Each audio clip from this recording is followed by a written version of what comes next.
So hello everyone.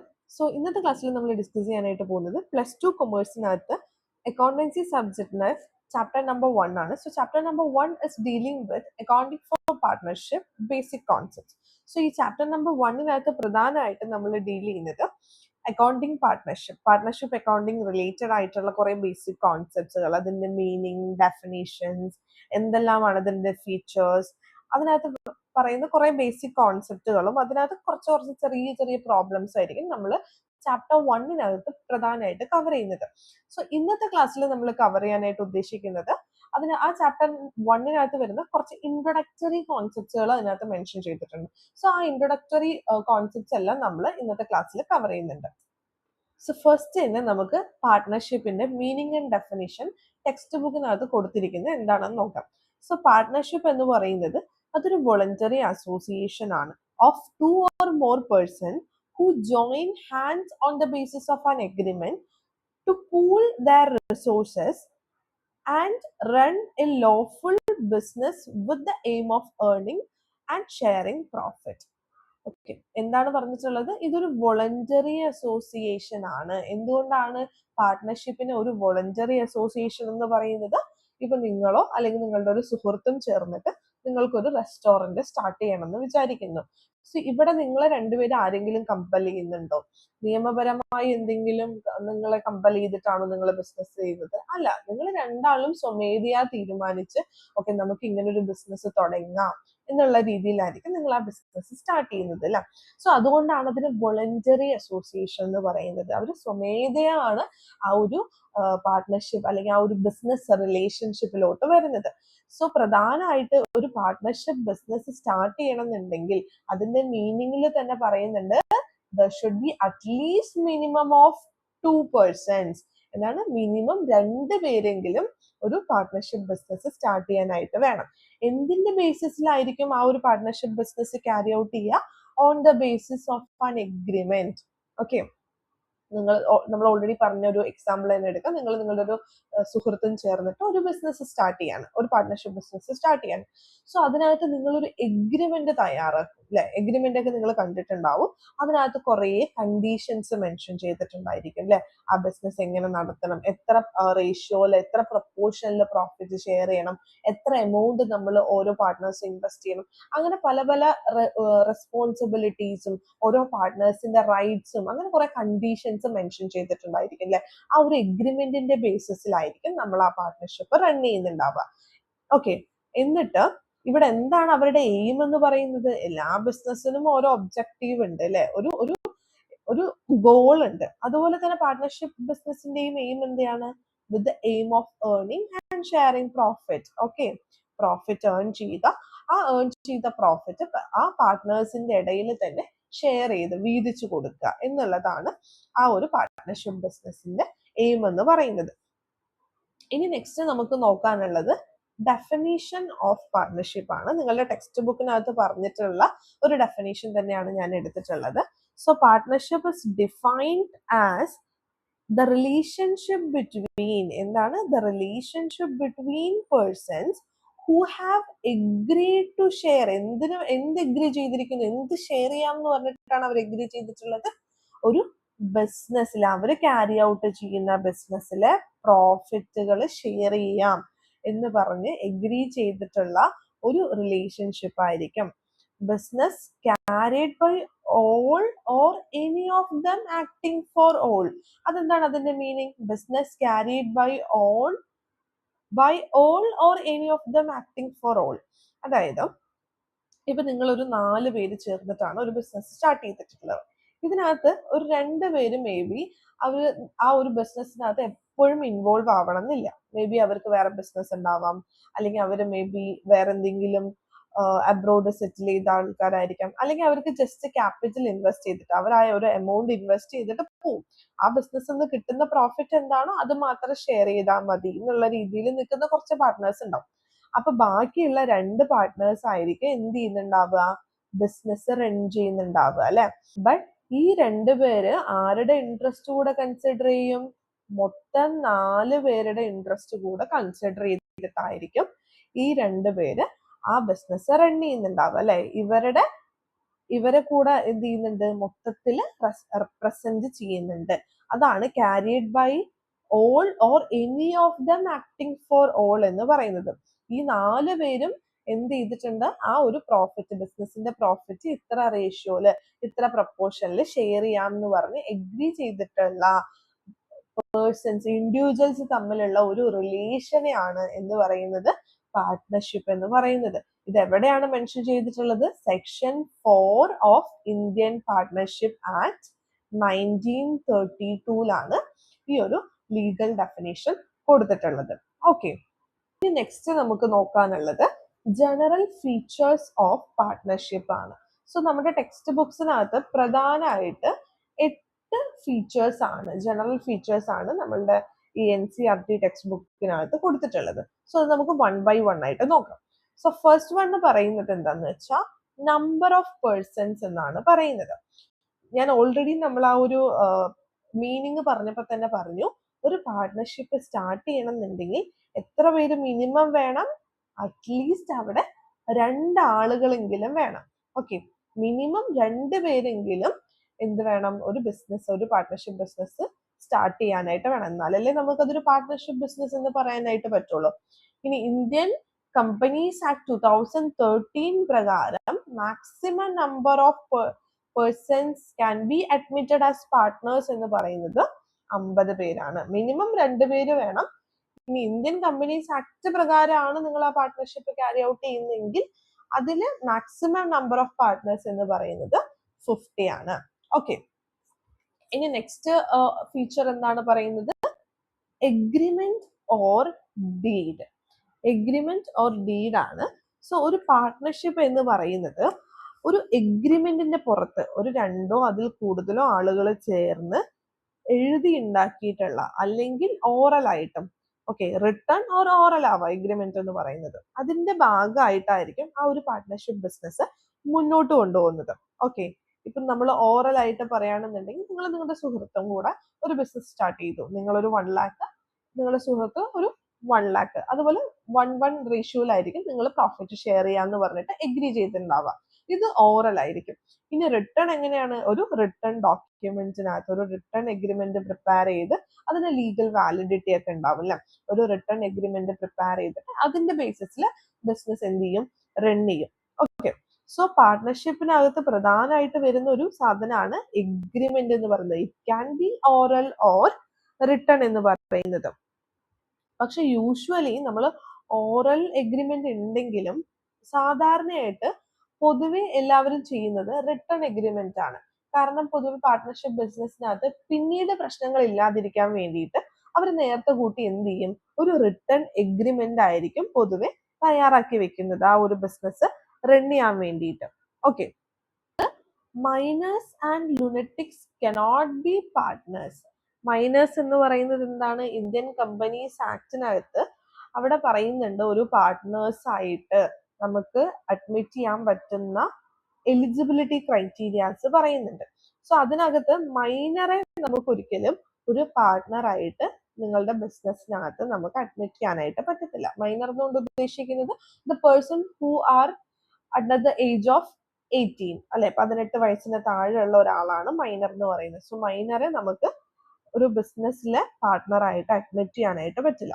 പിന്നെ ലുനറ്റിക്സ് എന്നുകൊണ്ട് ഉദ്ദേശിക്കുന്നത് കുറച്ചുകൂടെ അൺസൗണ്ട് മൈൻഡ് ആയിരിക്കും, അവരുടെ മെന്റൽ ഹെൽത്ത് വളരെ സ്റ്റേബിൾ അല്ലാത്ത കാറ്റഗറിയിൽ വരുന്ന ആളുകളെയാണ് നമ്മൾ ലുനറ്റിക്സ് എന്നുകൊണ്ട് ഉദ്ദേശിക്കുന്നത്. സോ തേർഡ് ജനറൽ ഫീച്ചർ ആയിട്ട് പറയുന്നത് ഒരു ബിസിനസ് ഉണ്ടായിരിക്കണം അല്ലെ. ഒരു agreement should be carry on some business that is profit seeking and lawful. ആ എഗ്രിമെന്റ് നമ്മൾ എന്തിനാണ് തയ്യാറാക്കുന്നത്? ഒരു ബിസിനസ് നടത്തിക്കൊണ്ടുപോകുന്നതിന് വേണ്ടിയിട്ടാണ് ആ ഒരു എഗ്രിമെന്റ് നമ്മൾ എന്ത് ചെയ്യുന്നത്? തയ്യാറാക്കുന്നത്. എന്തിനു വേണ്ടിയിട്ട്? For earning profit. ഒരു ബിസിനസ് നമ്മൾ നടത്തുന്നുണ്ട്, അത് എന്തിന്റെ എയിമോട് കൂടെയാണ്? ഒരു പ്രോഫിറ്റ് ഏൺ ചെയ്യണം എന്നുള്ള ഒരു എയിമോട് കൂടെയാണ് നമ്മൾ ആ ഒരു ബിസിനസ് നടത്തുന്നത്, ക്യാരി ഔട്ട് ചെയ്യുന്നത് എന്നുള്ള രീതിയിലായിരിക്കണം ആ എഗ്രിമെന്റിനകത്ത് പറഞ്ഞിട്ടുള്ളത്. And it must be lawful. എന്തായിരിക്കണം? നമ്മൾ നടത്തുന്ന ബിസിനസ്, നമ്മൾ ക്യാരി ഔട്ട് ചെയ്യാനായിട്ട് പോകുന്ന ബിസിനസ് എന്ന് പറയുന്നത് ലോഫുൾ ആയിരിക്കണം. അത് നിയമപരമായി ആ ഒരു ബിസിനസ് വാലിഡ് ആയിരിക്കണം. So business itself A feature of partnership. Then fourth point is sharing of profit. Profits are shared in an agreed ratio. In the absence of agreement, profits and losses are shared equally. So, രണ്ട് partners ഉണ്ടെന്ന് വിചാരിക്കാം. ഒരു example എടുക്കാം. രണ്ട് partners ഉണ്ട്, partner A and partner B. So partner A contribute ചെയ്തിട്ടുള്ള capital അല്ലെങ്കിൽ investment എന്ന് പറയുന്നത് ഒരു 1,20,000 ആണെന്ന് വിചാരിക്കാം. അതുപോലെ പാർട്ട്ണർ ബി എത്രയാണ് ഇൻവെസ്റ്റ് ചെയ്തിട്ടുള്ളത്? മേ ബി ഒരു 1 lakh ആണെന്ന് വിചാരിക്കാം. ഓക്കെ, ഞാൻ ഫുൾ ആയിട്ട് എഴുതുന്നില്ല, ജസ്റ്റ് 120, 100 എഴുതുന്നുണ്ട്. 1,20,000 1 lakh ആണ് ബി കോൺട്രിബ്യൂട്ട് ചെയ്തിട്ടുള്ള എമൗണ്ട്. സോ ഇവരുടെ പ്രോഫിറ്റ് ഷെയറിംഗ് എന്ന് പറയുന്നത് മേ ബി ഈക്വലി ആയിരിക്കാം. ഓക്കെ, 1:1 ആയിരിക്കാം. 1:1 ആയിരിക്കാം. ഓർ അവര് കൊണ്ടുവന്നിട്ടുള്ള ക്യാപിറ്റലിനെ ബേസ് ചെയ്തിട്ട് വേണമെങ്കിൽ അവർക്ക് പ്രോഫിറ്റ് ഷെയർ ചെയ്യാം. അതായത് 1.2:1 എന്നുള്ള കാറ്റഗറിയിലും അവർക്ക് പ്രോഫിറ്റ് ഷെയർ ചെയ്യാം. സോ ഇതെല്ലാം അവർ ഓൾറെഡി എങ്ങനെയാണോ ഡിസൈഡ് ചെയ്തിട്ടുള്ളത്, എഗ്രിമെന്റിനകത്ത് അവർ എങ്ങനെയാണോ, ഏത് പ്രപ്പോർഷനിലാണോ, ഏത് റേഷ്യോയിലാണോ പ്രോഫിറ്റ് ഷെയർ ചെയ്യാന്ന് തീരുമാനിച്ചിട്ടുള്ളത്, അതിന്റെ ബേസിസിലായിരിക്കും അവർ പ്രോഫിറ്റ് ഷെയർ ചെയ്യുന്നത്. ഓക്കെ, ഇനി എഗ്രിമെന്റ് അവിടെ ഇല്ല, അങ്ങനെ ഒരു എഗ്രിമെന്റ് നമ്മൾ അവിടെ പ്രിപ്പയർ ചെയ്തിട്ടില്ല എന്നുണ്ടെങ്കിൽ ആ ബിസിനസ്സിൽ നിന്ന് കിട്ടുന്ന പ്രോഫിറ്റ്സ് ആൻഡ് ലോസസ് എങ്ങനെയായിരിക്കും ഷെയർ ചെയ്യുന്നുണ്ടാവുക? Equally they will be sharing. Okay, ഇനി നെക്സ്റ്റ് ഫീച്ചർ ആയിട്ട് പറയുന്നത് business carried on by all or any. ഇത് ഞാൻ ഓൾറെഡി നിങ്ങൾക്ക് ആ ഒരു ഇൻട്രൊഡക്ടറി പാർട്ടിൽ ഞാൻ എക്സ്പ്ലെയിൻ ചെയ്തതാണ്. Each partner can participate and act for them. Each partner is both an agent and principal bound by others act. Okay, ഇവിടെ partnership ബിസിനസ്സിന് ഒരു ഏജന്റ് പ്രിൻസിപ്പൽ റിലേഷൻ ആയിട്ടാണ് കൺസിഡർ ചെയ്യുന്നത്. ഓക്കെ, എല്ലാ പാർട്ട്നേഴ്സും അവർക്ക് എന്ത് ചെയ്യാനായിട്ട് പറ്റും? ഫേമിന്റെ ബിസിനസ് ആക്ടിവിറ്റീസിനകത്ത് ഇൻവോൾവ് ആവാനായിട്ട് പറ്റും. സോ അവർ ചെയ്യുന്ന ഓരോ കാര്യങ്ങളും മറ്റുള്ള പാർട്ട്നേഴ്സിന് കൂടെ ബാധിക്കുന്നുണ്ട്. അതിനാണ് പ്രിൻസിപ്പൽ ഏജന്റ് റിലേഷൻഷിപ്പ് എന്ന് പറയുന്നത്. ഫോർ എക്സാമ്പിൾ, പ്രിൻസിപ്പൽ എന്ന് പറയുന്നത് പാർട്ട്ണർ എ എന്ന് പറയുന്നത് പ്രിൻസിപ്പൽ ആണെങ്കിൽ ഈ പാർട്ട്ണർ ബിയുടെ എല്ലാ ആക്ടിവിറ്റീസിനും ലയബിൾ ആവുന്നത് ആരായിരിക്കും? പ്രിൻസിപ്പൽ എ ആണ്. ഓക്കെ, അതുകൊണ്ടാണ് ഇത് ഓപ്പോസിറ്റ് സംഭവിക്കാം. നമ്മളൊരു ഏജന്റ് ആയിട്ട് നമ്മൾ കൺസിഡർ ചെയ്യുകയാണെന്നുണ്ടെങ്കിൽ നമ്മൾ ചെയ്യുന്ന ആക്ടിവിറ്റീസിനെല്ലാം ലയബിൾ ആവുന്നത് മറ്റേ ആള് കൂടെ ആയിരിക്കും, മറ്റേ പ്രിൻസിപ്പാള് കൂടെ ആയിരിക്കും എന്നുള്ളതാണ് അതിൻ്റെ ഒരു മീനിങ്. സോ നമ്മൾ എ ആൻഡ് ബി ബോത്ത് അവർ ചെയ്യുന്ന ആക്ടിവിറ്റീസിന് ഇവിടെ നിയമത്തിന്റെ മുന്നിൽ എ ആണ് ഇത് ചെയ്തത് അല്ലെങ്കിൽ ബി ആണ് ഇത് ചെയ്തത് എന്നുള്ളതല്ല. ഒരാള് ചെയ്യുന്ന ആക്ടിവിറ്റീസിന് രണ്ടുപേരും എന്തായിരിക്കും? ലയബിൾ ആയിരിക്കും. Okay, then the sixth one is utmost good faith.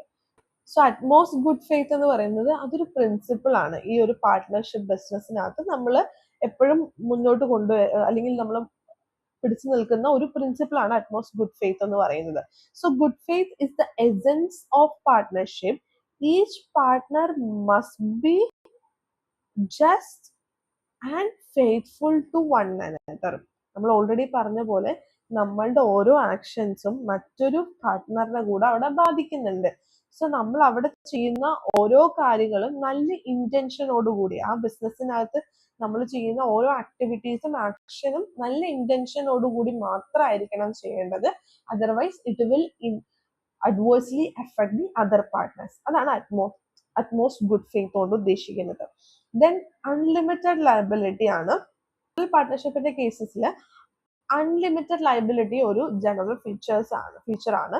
But in case of limited liability partnership, അത് നമുക്ക് പഠിക്കാനുണ്ട്. ലിമിറ്റഡ് ലയബിലിറ്റി പാർട്ട്ണർഷിപ്പ് എന്താന്നുള്ളത് ഒരു ജസ്റ്റ് 2 മാർക്ക് ക്വസ്റ്റ്യൻ എന്നുള്ള രീതിയിൽ. സോ അൺലിമിറ്റഡ് ലയബിലിറ്റി എന്ന് പറയുമ്പോൾ ഇവിടെ each partner has unlimited and joint and several liability. Partners are individually and collectively liable for all firm debts. Okay, നമ്മൾ എത്ര റേഷ്യോയില് നമ്മൾ പ്രോഫിറ്റ് ഷെയർ ചെയ്യണോ, നമ്മൾ എത്ര ക്യാപിറ്റൽ ഇൻവെസ്റ്റ് ചെയ്യണോ എന്നുള്ളതിലല്ല. ഒരു ബിസിനസ്സിനകത്ത് ഒരു നഷ്ടം വരികയാണ്, ഒരു ലയബിലിറ്റി അവിടെ ഉണ്ടാവുകയാണെന്നുണ്ടെങ്കിൽ അത് എല്ലാവരും കൂടെ ചേർന്നായിരിക്കണം എന്ത് ചെയ്യേണ്ടത്, അത് ഏറ്റെടുക്കേണ്ടത്. അതാണ് അൺലിമിറ്റഡ് ലയബിലിറ്റി. ഞാൻ ഇത്രേ ഇൻവെസ്റ്റ് ചെയ്തിട്ടുള്ളൂ, അതുകൊണ്ട് എനിക്ക് ഇത്ര ആ ഒരു ബിസിനസിന്റെ ഡെപ്റ്റ് മാത്രമേ എടുക്കാനായിട്ട് പറ്റുള്ളൂ, അങ്ങനല്ല. അൺലിമിറ്റഡ് ലയബിലിറ്റി എന്ന് പറയുമ്പോൾ നിങ്ങൾ ഒരു ബിസിനസിന്റെ പാർട്ട്ണർ ആണോ, അതിനകത്ത് എത്ര വലിയ നഷ്ടം വന്നാലും നിങ്ങളും അതിനകത്ത് ലയബിൾ ആയിരിക്കും. Okay. Then 8th general feature ആയിട്ട് പറയുന്നത് no separate legal existence. A partnership is not a legal entity, it has no separate legal existence apart from its partners. അതായത് നമ്മൾ കമ്പനീസ് ആക്ടിനകത്ത് പറയുന്നത് പോലെ കമ്പനിയും ബിസിനസ് ഓണേഴ്സും അവിടെ ഡിഫറെന്റ് ആണെന്ന് പറയുന്നുണ്ട്. പക്ഷേ ഇവിടെ നമ്മൾ പാർട്ട്ണർഷിപ്പിന്റെ കേസിൽ പറയുമ്പോൾ പാർട്ട്ണർഷിപ്പ് എന്ന് പറയുന്നത് അതൊരു സെപ്പറേറ്റ് ലീഗൽ എൻറ്റിറ്റി അല്ല. ഓക്കെ, നമുക്ക് കമ്പനിക്ക് എഗെയിൻസ്റ്റ് നമുക്ക് അവിടെ കേസ് ഫയൽ ചെയ്യാനായിട്ട് പറ്റും കമ്പനീസ് ആക്ട് പ്രകാരം. പക്ഷെ പാർട്ട്ണർഷിപ്പിന്റെ കേസസിൽ പറയുമ്പോൾ ഇവിടെ പാർട്ട്ണർഷിപ്പ് എന്ന് പറയുന്നതും അതിന്റെ ഓണേഴ്സ് എന്ന് പറയുന്നതും എന്താണ്, രണ്ടും ഒന്നാണ്. ബിസിനസിന് എഗെയിൻസ്റ്റ് ആയിട്ട് നമ്മൾ കേസ് കൊടുക്കുകയാണ് എന്നുകൊണ്ട് ഉദ്ദേശിക്കുന്നത് we are filing case against the partners. ഇവിടെ ഒരു സെപ്പറേറ്റ് ലീഗൽ എക്സിസ്റ്റൻസ് ഇല്ല, രണ്ടും ഒന്ന് തന്നെയാണ് എന്നുള്ളതാണ് ഇതിന്റെ മീനിങ്.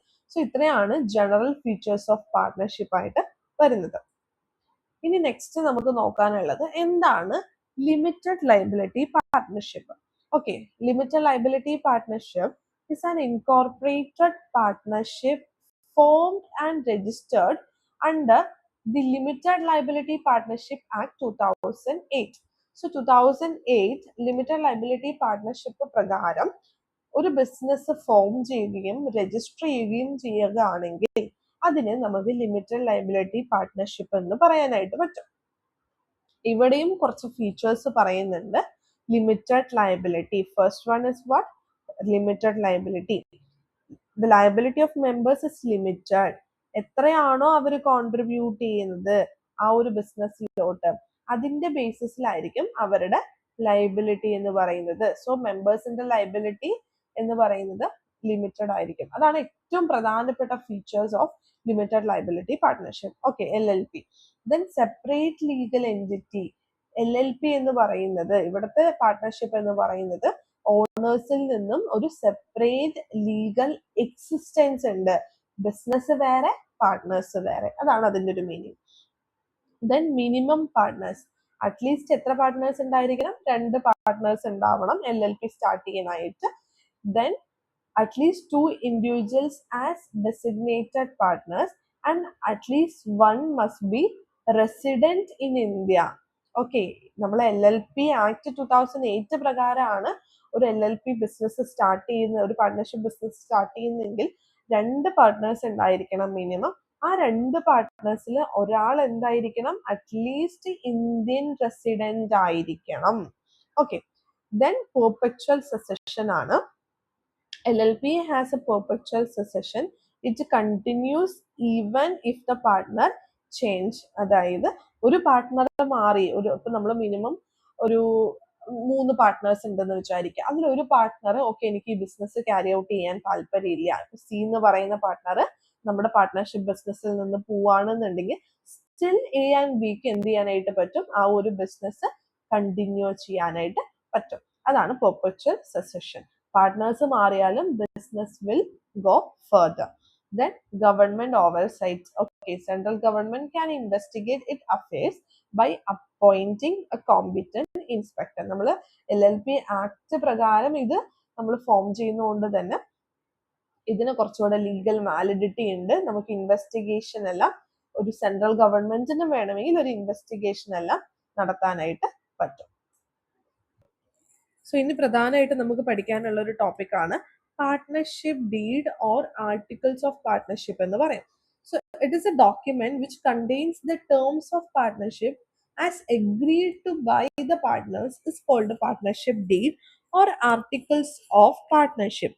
അതായത് ഒരു പാർട്ട്ണർഷിപ്പ് എന്ന് പറയുന്നത് നമ്മൾ എന്താന്ന് പറഞ്ഞു, അതൊരു റിസൾട്ട് ആണല്ലേ, ഒരു എഗ്രിമെന്റ്, 2 അതിൽ കൂടുതലോ ആളുകൾ ചേർന്ന് തീരുമാനിച്ച് ഉറപ്പിച്ചിട്ടുള്ള ചില കണ്ടീഷൻസിന്റെ പുറത്ത് ഒരു ബിസിനസ് സ്റ്റാർട്ട് ചെയ്യാണ്.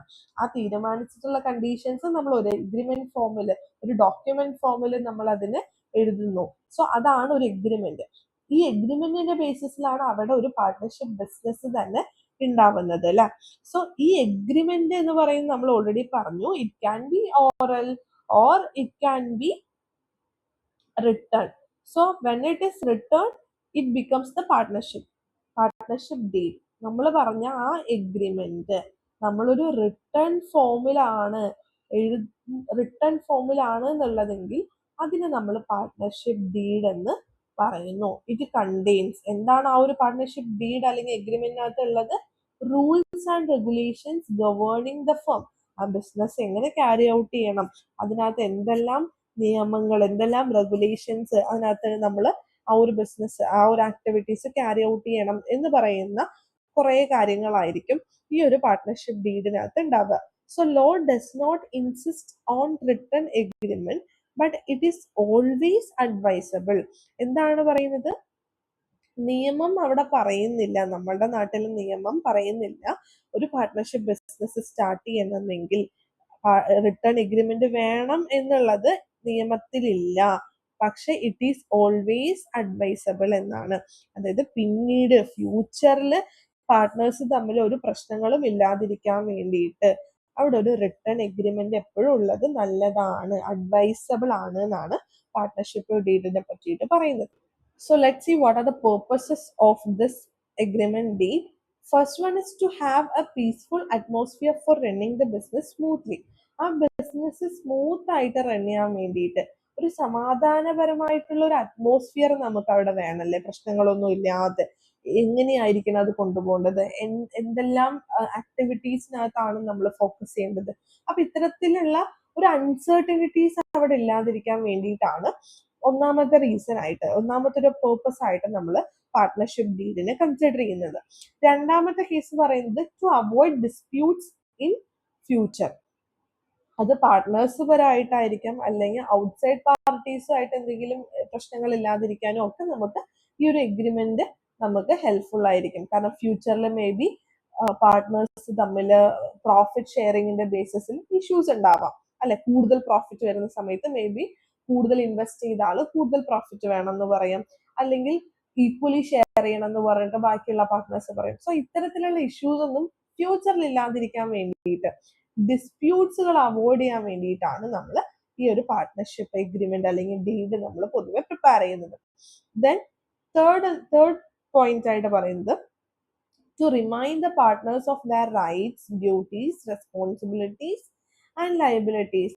അവർക്ക് എന്തെല്ലാം റൈറ്റ്സ് ഉണ്ട്, എത്ര പ്രോഫിറ്റ് ഷെയറിംഗ് ഉണ്ട്, അവർക്ക് എന്തെല്ലാം ഡ്യൂട്ടീസ്, അവർ എന്തെല്ലാം വർക്കുകളാണ്, എന്തെല്ലാം ആക്ടിവിറ്റീസ്, എന്തെല്ലാം ആക്ഷൻസ് ആണ് അവർ ആ ബിസിനസ്സിനകത്ത് ചെയ്യേണ്ടത്, എന്തെല്ലാം റെസ്പോൺസിബിലിറ്റീസ് അവർ ഏറ്റെടുത്ത് നടത്തണം, എന്തിനോടെല്ലാം അവർ ലയബിൾ ആയിട്ടുണ്ട്. ഇത്തരത്തിലുള്ള കാര്യങ്ങൾ എപ്പോഴും പാർട്ട്നേഴ്സിനെ റിമൈൻഡ് ചെയ്യിക്കാനായിട്ട് ഈ ഒരു പാർട്ട്ണർഷിപ്പ് എഗ്രിമെന്റ് അല്ലെങ്കിൽ ഡീഡിനെ സഹായിക്കാനായിട്ട് പറ്റും. അതാണ് പ്രധാനമായിട്ട് പറയുന്ന മറ്റൊരു മെയിൻ പേർപ്പസ് എന്ന് പറയുന്നത്.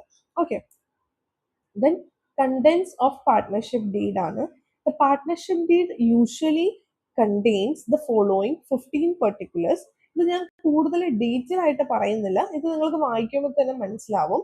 ഒരു പാർട്ട്ണർഷിപ്പ് ഡീഡിനകത്ത് ഫസ്റ്റ് എന്ന് പറയുന്നത് ആ ഒരു എഗ്രിമെന്റിനകത്ത് ഫേമിന്റെ പേരുണ്ടായിരിക്കണം.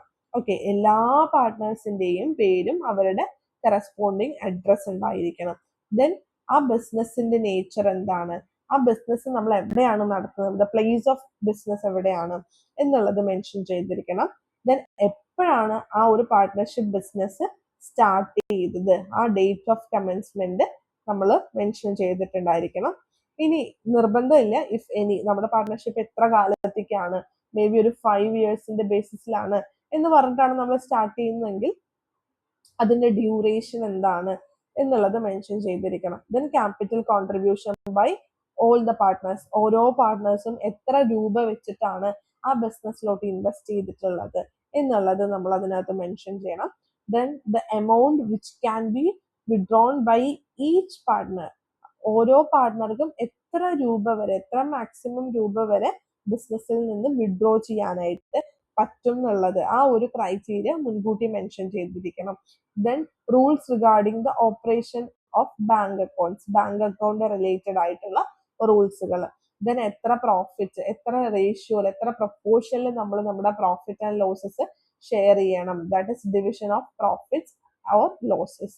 Then interest on capital or drawings, നമ്മൾ ക്യാപിറ്റലിൽ നിന്ന് നമ്മൾ എന്തെങ്കിലും വിഡ്രോ ചെയ്തിട്ടുണ്ടെങ്കിൽ, പേഴ്സണൽ യൂസിന് വേണ്ടി വിഡ്രോ ചെയ്തിട്ടുണ്ടെങ്കിൽ അതിന്റെ പുറത്ത് നമുക്ക് എന്തെങ്കിലും ഇൻട്രസ്റ്റ് ചാർജ് ചെയ്യണോ, അത്തരത്തിലുള്ള റൂൾസ്, അങ്ങനത്തെ കാര്യങ്ങൾ നമുക്ക് മെൻഷൻ ചെയ്യാം.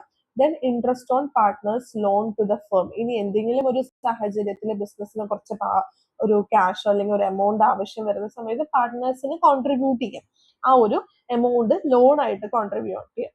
സോ ആ ലോൺ, പാർട്ട്നേഴ്സ് കൊടുക്കുന്ന ലോണിന് എത്ര ഇൻട്രസ്റ്റ് ചാർജ് ചെയ്യണം. Then salaries, commission etcetera if payable to any partner, ഇനി ചില പാർട്ട്നേഴ്സിന് പ്രോഫിറ്റ് വേണ്ട, ഫിക്സഡ് മന്ത്ലി സാലറി മതി, ഫിക്സഡ് കമ്മീഷൻ മതി, അല്ലെങ്കിൽ ഇത്ര പ്രൊപ്പോർഷൻ ഓഫ് കമ്മീഷൻ ആണ്, അത്തരത്തിലുള്ള എന്തെങ്കിലും റൂൾസ് നമുക്ക് അപ്ലിക്കബിൾ ആണെങ്കിൽ അത് മെൻഷൻ ചെയ്യാം. Then details of division of work among partners, partners തമ്മിൽ അല്ലെങ്കിൽ പാർട്ട്നേഴ്സിന്റെ ഇടയിൽ ആ ഒരു ബിസിനസിന്റെ ജോലികൾ അല്ലെങ്കിൽ വർക്കുകൾ എങ്ങനെയെല്ലാം ഓരോരുത്തർ ഏതെല്ലാം ഡിപ്പാർട്ട്മെന്റ്സ് നോക്കണം അല്ലെങ്കിൽ ഏതെല്ലാം കാര്യങ്ങൾ നോക്കി നടത്തണം എന്നുള്ള ഡീറ്റെയിൽസ്, ആ ഒരു ഡിവിഷൻ ഓഫ് വർക്ക് നമുക്ക് അതിന്റെ ഡീറ്റെയിൽസ് നമുക്ക് മെൻഷൻ ചെയ്യാം. Then ascertainment of good will on admission, retirement and death, ഇത് നമുക്ക് പ്രോബ്ലം ആയിട്ട് ഒരു ക്വസ്റ്റ്യൻ ആയിട്ട് തന്നെ ചെയ്യാനുള്ളതാണ്. നമുക്ക് ഡീറ്റെയിൽ ആയിട്ട് മനസ്സിലാവും. ആ ഒരു പാർട്ട്ണറിന്റെ അഡ്മിഷൻ റിലേറ്റഡ് ആയിട്ട്, റിട്ടയർമെന്റ്, ഡെത്ത്, ഇത്തരത്തിലുള്ള കേസസ് വരുന്ന സമയത്ത് അതിന്റെ ഗുഡ് വില്ല് നമ്മൾ കാൽക്കുലേറ്റ് ചെയ്യാനായിട്ടുള്ള കാര്യങ്ങളൊക്കെ ഉണ്ട്, അത് നമുക്ക് പിന്നീട് നോക്കാം. Then settlement of accounts on retirement, death or dissolution, ഇനി റിട്ടയർമെന്റ് വാങ്ങി ഒരു പാർട്ട്ണർ പോവാണ്, അല്ലെങ്കിൽ ഒരു ഡെത്ത് കേസ്, അല്ലെങ്കിൽ ബിസിനസ് തന്നെ നമ്മൾ അവിടെ ലിക്വിഡേറ്റ് ചെയ്യുകയാണെന്നുണ്ടെങ്കിൽ അതിന്റെ ഫൈനൽ സെറ്റിൽമെന്റ്സ് എങ്ങനെയായിരിക്കും, ഇത്തരത്തിലുള്ള റൂൾസ് ആൻഡ് റെഗുലേഷൻസ് റിലേറ്റഡ് ആയിട്ടുള്ള കാര്യങ്ങൾ, ഇത്രയും ഡീറ്റെയിൽസ് ആണ് നമ്മൾ പൊതുവെ ഒരു പാർട്ട്ണർഷിപ്പ് ഡീഡിനകത്ത് ഉൾപ്പെടുത്താറുള്ളത്. Okay, then rules applicable in the absence of partnership deed, partnership deed ഇല്ലാത്തൊരു സാഹചര്യമാണ്, നമ്മളൊരു പാർട്ട്ണർഷിപ്പ് എഗ്രിമെന്റ് നമ്മൾ തയ്യാറാക്കിയിട്ടില്ല ഒരു ബിസിനസ് സ്റ്റാർട്ട് ചെയ്ത സമയത്ത്, അങ്ങനെയാണെങ്കിൽ എന്തെല്ലാം റൂൾസ് ആയിരിക്കും അവിടെ അപ്ലിക്കബിൾ ആയിട്ട് വരിക എന്നുള്ളതാണ് നമ്മൾ ഇനി നോക്കാനായിട്ട് പോകുന്നത്. When the deed is silent or absent, the provisions of Indian Partnership Act 1932 may apply. അതായത് ഇവിടെ നമ്മൾ ഒരു ബിസിനസ് സ്റ്റാർട്ട് ചെയ്തു, അതിനകത്ത് നമ്മളൊരു എഗ്രിമെന്റ് വെച്ചിട്ടില്ല, മേ ബി ഓറൽ ആയിരിക്കാം, അല്ലെങ്കിൽ അങ്ങനെ ഒരു പാർട്ട്ണർഷിപ്പിനകത്ത് നമ്മൾ അങ്ങനത്തെ ഒരു പെർട്ടിക്കുലർ റൂള് നമ്മൾ മെൻഷൻ ചെയ്തിട്ടുള്ള ഒരു ഇഷ്യൂ ഉണ്ടാവുകയാണ്, ആ ഇഷ്യൂ റിലേറ്റഡ് ആയിട്ട് ആ ഒരു റൂള് നമ്മൾ റെഗുലേഷൻ നമ്മൾ എന്ത് ചെയ്തിട്ടില്ല, പാർട്ട്ണർഷിപ്പ് ഡീഡിനകത്ത് മെൻഷൻ ചെയ്തിട്ടില്ല, അതാണ് സൈലന്റ് എന്ന് പറയുന്നത്. ഓർ ആബ്സെന്റ്, നമ്മൾ ഒരു എഗ്രിമെന്റ് തന്നെ പ്രിപ്പയർ ചെയ്തിട്ടില്ല എന്നുണ്ടെങ്കിൽ ഇന്ത്യൻ പാർട്ട്ണർഷിപ്പ് ആക്ട് 1932 വരുന്ന പ്രൊവിഷൻസ് എന്തിൽ അപ്ലിക്കബിൾ ആയിരിക്കും, നമ്മളുടെ ബിസിനസ്സിൽ അപ്ലിക്കബിൾ ആയിരിക്കും. First one is profit or loss sharing, partners share profits equally and contribute equally to the losses irrespective of the capital contribution, എത്ര പ്രൊപ്പോർഷനിൽ നമ്മൾ പ്രോഫിറ്റ് ആൻഡ് ലോസ് ഷെയർ ചെയ്യണം എന്നുള്ളത് ഒരു എഗ്രിമെന്റ് ഇല്ലെങ്കിൽ ആ ബിസിനസ്സിൽ നിന്ന് നമുക്ക് എത്രയാണോ പ്രോഫിറ്റ് കിട്ടുന്നത് അത് അവർ ഈക്വലി എന്ത് ചെയ്യണം, ഷെയർ ചെയ്യണം. എത്രത്തോളം അവർ ക്യാപിറ്റൽ കോൺട്രിബ്യൂട്ട് ചെയ്താലും ഇർറെസ്പെക്റ്റീവ് ഓഫ് ദ ക്യാപിറ്റൽ കോൺട്രിബ്യൂഷൻ, അവിടെ ക്യാപിറ്റൽ എത്ര തന്നു എന്നുള്ളത് നമ്മൾ അവിടെ കൺസിഡർ ചെയ്യില്ല, എത്ര കിട്ടിയ 50,000 കിട്ടിയാൽ രണ്ട് പാർട്ട്നേഴ്സ് ആണുള്ളതെങ്കിൽ 25,000 ഈക്വലി നമ്മൾ ഷെയർ ചെയ്യും. Then interest on capital, partners are not entitled to interest on capital if allowed by agreement, it is only paid from profits, not if there is a loss. ഇനി അവിടെ ഒരു interest on capital ഉണ്ടെന്നുണ്ടെങ്കിൽ അത് ഏതിൽ നിന്ന് മാത്രം പേ ചെയ്യണം, നമ്മളുടെ പ്രോഫിറ്റിൽ നിന്ന് മാത്രം പേ ചെയ്താൽ മതി. ലോസ് ആണെന്നുണ്ടെങ്കിൽ അവിടെ ലോസിൽ നിന്ന് നമുക്ക് പേയ്മെന്റ് നടത്തേണ്ട ആവശ്യമില്ല. Then interest on drawings, no interest is charged on drawings made by partners, അവിടെ ഒരു പാർട്ട്ണർഷിപ്പ് എഗ്രിമെന്റ് ഇല്ലാന്നുണ്ടെങ്കിൽ ഡ്രോയിങ്സിന്റെ പുറത്ത് അവർ വിഡ്രോ ചെയ്യുന്ന ഒരു പേഴ്സണൽ റീസൺസിന് വേണ്ടി, പേഴ്സണൽ പർപ്പസിന് വേണ്ടി വിഡ്രോ ചെയ്യുന്ന ഒന്നിന്റെയും പുറത്ത് ഇൻട്രസ്റ്റ് ചാർജ് ചെയ്യാനായിട്ട് പാടില്ല. Then fourth one, interest on loan. If a partner gives loan to the firm above capital, interest at 6% per annum is payable whether there is a profit or not. അതായത് profit ഉണ്ടെങ്കിലും ഇല്ലെങ്കിലും നമ്മളുടെ ബിസിനസ്സിലോട്ട് ഒരു partner loan തന്നിട്ടുണ്ടെങ്കിൽ അതിന് എത്ര percentage interest കൊടുക്കണം? Per annum, വർഷത്തിൽ 6% ഇൻട്രസ്റ്റ് പ്രോഫിറ്റ് ഉണ്ടെങ്കിലും ഇല്ലെങ്കിലും ആ ഒരു പാർട്ട്ണർഷിപ്പ് ബിസിനസ് ആ പെർട്ടിക്കുലർ പാർട്ട്ണറിന് പേ ചെയ്തിരിക്കണം. ദെൻ റെമ്യൂണറേഷൻ ടു പാർട്ട്നേഴ്സ് ആണ് ലാസ്റ്റ് വൺ പറയുന്നത്. Partners are not entitled to any salary or other remuneration. എന്താണ്? പാർട്ട്നേഴ്സിന് സാലറിയോ അല്ലെങ്കിൽ റെമ്യൂണറേഷനോ അവര് എൻടൈറ്റിൽ അല്ല, അവർക്ക് അതിന് ബാധകമല്ല എന്നാണ് പറയുന്നത്. ഇനി special aspects of partnership account ആണ്. So partnership account have 13 special aspects not found in sole trading. ഒരു സോൾ പ്രൊപ്രൈറ്റർഷിപ്പിനകത്ത്, ആ ഒരു ബിസിനസ്സിനകത്ത് വരാത്ത ചില കാര്യങ്ങൾ, സ്പെഷ്യൽ ആസ്പെക്ട്സുകൾ ഒരു പാർട്ട്ണർഷിപ്പ് അക്കൗണ്ടിനകത്ത് വരുന്നുണ്ട്. നമ്മൾ സോൾ പ്രൊപ്രൈറ്റർഷിപ്പ് അല്ലെങ്കിൽ സോൾ ട്രേഡിംഗ് ഫേമിന്റെ അക്കൗണ്ട്സ് നമ്മൾ പഠിച്ചതാണ്. പക്ഷെ അതിനകത്തൊന്നും കവർ ചെയ്യാത്ത ചില കാര്യങ്ങൾ പാർട്ട്ണർഷിപ്പ് അക്കൗണ്ടിങ്ങിനകത്ത് നമുക്ക് പഠിക്കാനായിട്ടുണ്ട്. അതിനകത്ത് ഫസ്റ്റ് വൺ ക്യാപിറ്റൽ അക്കൗണ്ട് ആണ്. Then profit or loss distribution, then past adjustments, then goodwill, reconstitution, then dissolution. Okay, ഇത്രയും സ്പെഷ്യൽ ആസ്പെക്റ്റുകളാണ് നമ്മൾ ഇനി വരുന്ന ക്ലാസ്സുകളിലായിട്ട് കവർ ചെയ്യാനായിട്ട് പോകുന്നത്. സോ ഇന്നത്തെ ക്ലാസ് നിങ്ങൾക്ക് മനസ്സിലായി എന്ന് വിചാരിക്കുന്നു. നിങ്ങൾക്ക് എന്തെങ്കിലും ഡൗട്ട് ഉണ്ടെങ്കിൽ നിങ്ങൾക്ക് കമന്റ് സെക്ഷനിൽ പറയാവുന്ന